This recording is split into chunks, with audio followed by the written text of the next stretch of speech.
आज इस कक्षा के माध्यम से हम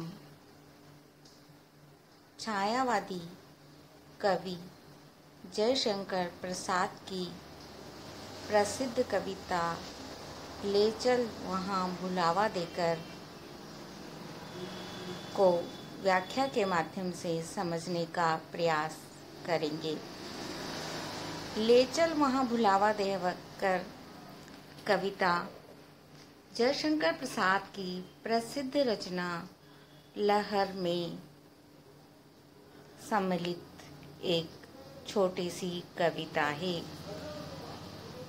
हमने उनकी आंसू रचना के कुछ छंदों को अपनी पिछली कक्षाओं में समझा था और उस आंसू काव्य के माध्यम से, उन छंदों के माध्यम से यह बात हमारे सामने स्पष्ट हुई थी कि कवि की प्रिया उनके पास नहीं है, उनके विरह में वह दुखी है। उन स्मृतियों को, उन यादों को वो याद करते हैं और वर्तमान स्थिति में उसकी तुलना करते हैं। लहर काव्य का कवि भी यहाँ ले चल वहाँ बुलावा देकर कविता में अपनी जीवन की घटनाओं से दुखी और हताश है। जीवन संध्या में वह ऐसे स्थान पर जाना चाहता है जहाँ वह अपने सारे दुख दर्द को भुलाकर एक निश्चिंतता भरा जीवन जी सके, शांति प्राप्त कर सके, आश्वासन प्राप्त कर सके और अपने दुख से छुटकारा प्राप्त कर सके। हम उनकी पंक्तियां देखते हैं और फिर उसे समझने का प्रयास करेंगे। ले चल वहाँ बुलावा देकर मेरे नाविक धीरे धीरे। कवि कह रहे हैं यहाँ पर, हे मेरे नाविक, हे मेरी जीवन रूपी नौका को चलाने वाले, खेने वाले, आगे बढ़ाने वाले परमात्मा रूपी नाविक। यहाँ पर परमात्मा को, जीवन को गतिशील बनाने वाली उस परम शक्ति को नाविक के रूप में संबोधित कर रहे हैं और कह रहे हैं, ले चल वहाँ बुलावा देकर मेरे नाविक धीरे धीरे। हे मेरे जीवन को संचालक करता नाविक, बहुत धीरे धीरे, बहुत आहिस्ता आहिस्ता से तू मुझे बुलावा देकर, मुझे भुलाकर, जानबूझकर नहीं, मुझे बताकर नहीं, बहुत धीरे, बहुत आहिस्ता आहिस्ता से मुझे बुलावा देते हुए, अर्थात मुझे पता नहीं चले, इस तरह से बहुत आहिस्ता से मुझे तो उस स्थान पर लेकर चल जहाँ हम पंक्तियाँ देखते हैं, जिस निर्जन में सागर लहरी, अंबर से कानों में गहरी, निश्चल प्रेम कथा कहती हो, तज कोलाहल की अवनी रे। वह कहते हैं, तुम मुझे भुलावा देकर, अर्थात बिना मुझे बताए, बहुत आहिस्ता आहिस्ता से उस स्थान पर लेकर चलो मेरी परमपिता परमेश्वर, मेरे जीवन की नौका को ढोने वाली आद्य शक्ति। जिस निर्जन में सागर लहरी, मैं उस निर्जन मनुष्यहीन स्थान पर जाना चाहता हूँ जहाँ पर सागर की छोटी छोटी लहरें, लहर शब्द प्रयोग नहीं किया है, लहरी शब्द अर्थात छोटी छोटी लहरों के लिए वो प्रयोग करना चाहते हैं। वो कहते हैं, जिस निर्जन में सागर लहरी, मुझे उस मनुष्यहीन स्थान पर लेकर तुम चलो जहाँ पर सागर की छोटी छोटी लहरें अंबर के कानों में गहरी, आकाश के कानों के अंदर कोई गहरी अर्थात अर्थपूर्ण बात को कह रही हो, निश्चल प्रेम कथा कहती हो। और क्या है वो बात? निश्चल, छल से रहित, स्वार्थ से रहित, किसी भी प्रकार की किसी चीज को प्राप्त करने की भावना से रहित प्रेम की अपनी बात को कह रही हो। वह ऐसे स्थान पर जाना चाहते हैं जहाँ कोई छलावा नहीं हो, जहाँ कोई स्वार्थ नहीं हो, जहाँ पर केवल निस्वार्थ भावना हो और केवल प्रेम ही प्रेम हो। इसलिए वो कहते हैं तुम मुझे ऐसे स्थान पर लेकर चलो जहाँ पर मनुष्य नहीं हो, क्योंकि मनुष्य ही स्वार्थ की पूर्ति में लगा रहने वाला जीव है। सबसे ज़्यादा स्वार्थी यदि कोई है दुनिया में तो वह मनुष्य है। इसलिए वो मनुष्यों से दूर सागर की उन छोटी छोटी लहरों के पास जाना चाहते हैं जो अपनी प्रेम की निस्वार्थ भावना को आकाश के कानों में बहुत गहराई से कहना चाहती है। तज कोलाहल की अवनी रे, वो कहते हैं इस कोलाहल की पृथ्वी को, इस शोर से भरी हुई पृथ्वी को तज अर्थात छोड़कर तुम मुझे ऐसे स्थान पर लेकर चलो जहाँ पर कोई मनुष्य नहीं हो, सागर की लहरें हों और वह सागर की छोटी छोटी लहरें अपनी निस्वार्थ प्रेम की भावना को आकाश के कानों में बहुत ही सुंदरता से, गहराई से, आत्मीयता से अभिव्यक्ति दे रही हो।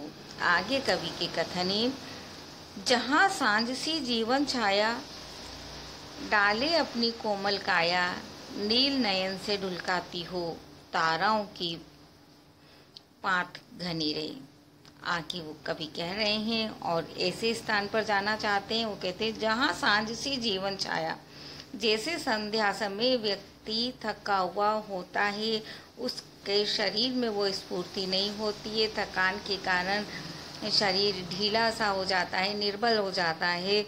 तो कहते हैं कि ऐसे समय व्यक्ति विश्राम करना चाहता है, तो मैं ऐसे स्थान पर जाना चाहता हूँ जहाँ सांझ सी, सांझ के समान उपमा अलंकार का कवि प्रयोग कर रहा है। जीवन छाया, ये जीवन की छाया, जीवन का आश्रय, जीवन की झलक, संध्या के समान अपनी श्रम के कारण थकी हुई छाया को, अपने आभास को, अपने प्रतिबिंब को डाले अपनी कोमल काया, अपनी कोमल काया, अपनी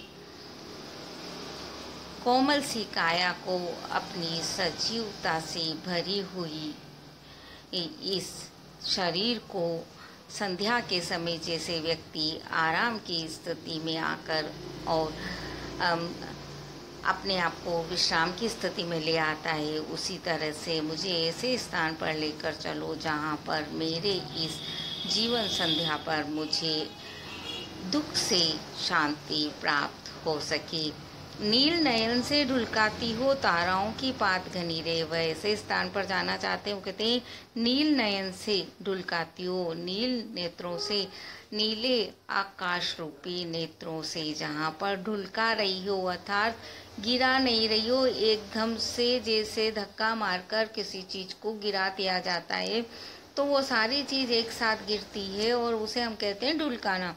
तो कहते हैं ढुलकाती ताराओं की पाती घनी रे, मुझे ऐसे स्थान पर ले चल जहाँ पर ताराओं की अनेक पंक्तियों को अपने नीले नेत्रों के माध्यम से ढुलकाया जा रहा हो, गिराया जा रहा हो। आकाश के उस स्थान पर जाना चाहते हैं जहाँ से बहुत से ताराओं की पंक्ति, ताराओं के बहुत से झुंड पृथ्वी की ओर आ रहे हो।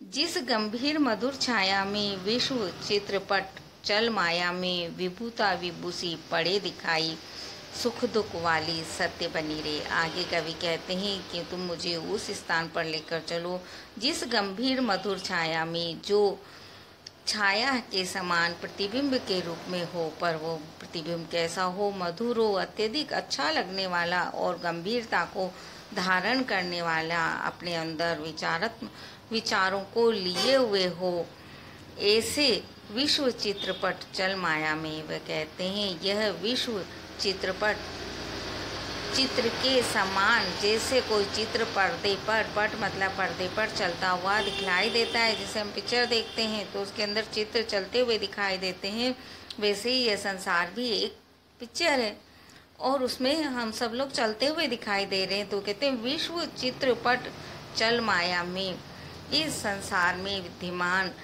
गतिशील माया के अंदर, जिसमें ये सारा संसार पर्दे पर चलते हुए चित्रों के समान चलता हुआ दिखलाई दे, विभूता विभूषी पड़े दिखाई, और ये विभूता इस संसार का सारा सौंदर्य विभूषी मुझे परमात्मा के समान दिखलाई पड़े, अर्थात मुझे उस स्थान पर लेकर चलो जहाँ पर मुझे संसार की ये सारी चलायमान वस्तुएं झूठी प्रतीत न हो, मिथ्या प्रतीत न हो, और उसी परमात्मा की विभूति के रूप में दिखलाई दे। दुख सुख वाली सत्य बनी रहे, और दुख और सुख देने वाली प्रत्येक बात मुझे वहाँ पर एक सत्य के रूप में आभासित हो, दिखलाई पड़े। आगे कवि फिर 4 पंक्तियों में अपनी बात समाप्त करते हैं। श्रम विश्राम क्षितिज बेला से, जहाँ सृजन करते मेला से, अमर जागरण उषा वेला, उषा नयन से बिखराती हो ज्योति घनी रहे। आगे वो कहते हैं, श्रम विश्राम क्षितिज वेला से मुझे तुम उस स्थान पर लेकर चलो। क्षितिज शब्द प्रयोग किया है कवि ने। क्षितिज शब्द कहते हैं जहाँ पृथ्वी और आकाश के मिलने का आभास होता है। हम जानते हैं कहीं मिलते नहीं हैं, पर जब हम दूर से देखते हैं तो हमें जो आखिरी बिंदु है वह बिंदु ऐसा दिखलाई देता है जहाँ पृथ्वी और आकाश मिल रहे हों। तो वो यहाँ कहते हैं कि मुझे तुम ऐसे स्थान पर लेकर चलो, बुलावा देकर तुम मुझे ऐसे स्थान पर बहुत आहिस्ता आहिस्ता से लेकर चलो जहाँ पर क्षितिज की वेला में, अर्थात क्षितिज के स्थान पर, पृथ्वी और आकाश के मिलन स्थान पर मुझे श्रम और विश्राम, परिश्रम और आराम दोनों मिलते हुए प्रतीत हो, जहाँ सृजन करते मेला से और दोनों मिलकर कुछ नवीन सृजन करते हुए मुझे प्रतीत हो, ऐसे स्थान पर तुम मुझे लेकर चलो।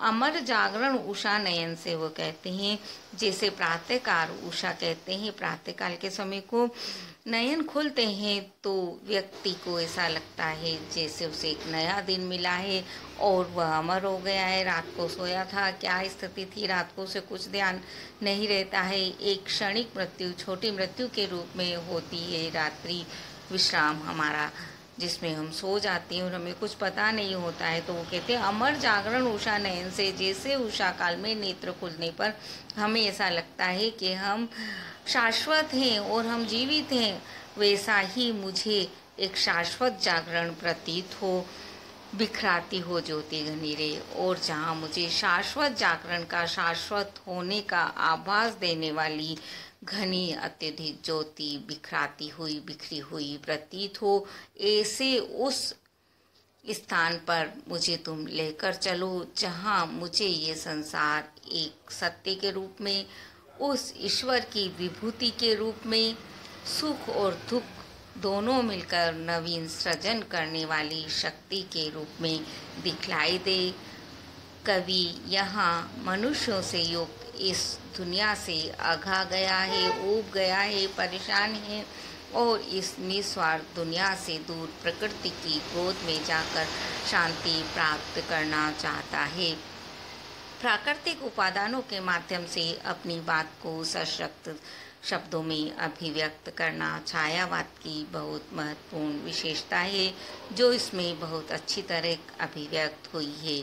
खड़ी बोली हिंदी के माध्यम से अभिव्यक्त इस रचना में कवि ने उपमा अलंकार का भी बड़ा सुंदर प्रयोग किया है। शब्दों के बड़े सुंदर प्रयोग हैं, जैसे लहर के स्थान पर लहरी, छोटी छोटी लहरों को वो यहाँ पर कहना चाहते हैं, तो उन्होंने लहरी शब्द का प्रयोग किया है। इसी तरह से उन्होंने और शब्दों का प्रयोग भी किया है। विश्व चित्रपट, उनका बड़ा सुंदर प्रयोग बन पड़ा है। श्रम विश्राम को क्षितिज की वेला के समान मिटता हुआ बतलाना, प्रातःकाल के जागरण को अमर जागरण कहना आदि बहुत से इस तरह के प्रयोग देखे जा सकते हैं।